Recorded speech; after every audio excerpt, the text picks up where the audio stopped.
Having passed through security and the check-in, Captain Jaxon Steele stepped into the waiting room with deliberate composure, his boots making a soft, measured thud on the polished floor. He wore his finest dress-white uniform, every crease sharp and precise, the gold trim on his rank insignia catching the light as he moved. His belt buckle and shoes gleamed like mirrors. He had polished them himself. Under his left arm, his cover, a distinct signal of command, rested neatly. The waiting room was spacious but imposing in its design. The walls were clad in sleek, silver-toned panels.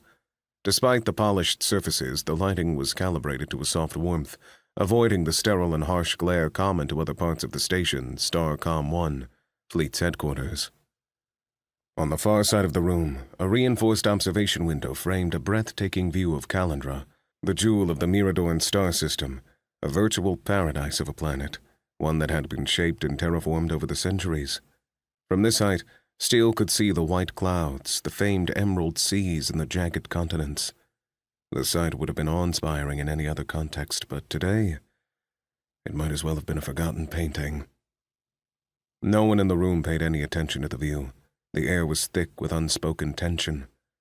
Nearly every seat was occupied by senior officers, captains, commodores, and even a few rear admirals, all of whom seemed lost in their own thoughts or focused on their data tablets. Some shifted in their seats, almost fidgeting, while others sat rigidly, staring at nothing, their expressions composed but betraying hints of impatience. These were the types of people not accustomed to being kept waiting. As he moved across the waiting room, Steele scanned the room and recognized a few faces. Men and women he'd met over the years in passing, but no one he'd name a friend. A few managed curt nods, their expressions distant, as if acknowledging his presence was merely a formality. He returned their silent greetings, but that was all. The quiet was almost oppressive. The few conversations were hushed, subdued to whispers, not even loud enough to really be heard. It reminded Steele of a funeral. He found an empty chair near the center of the waiting room and sat, exhaling quietly as he settled into the rigid, uncomfortable frame. His gaze drifted back toward the entryway, where a lone enlisted man stood against the bulkhead. Steele realized he had not even noticed him when he'd entered. The Master Chief Petty Officer was the oldest person Steele had ever seen on active duty. His face was a roadmap of hardened lines etched by decades of service, each wrinkle hinting at battles fought and burdens endured, at privations in a lifetime dedicated to service.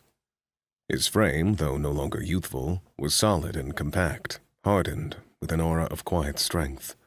He stood with arms crossed, his stance relaxed but vigilant.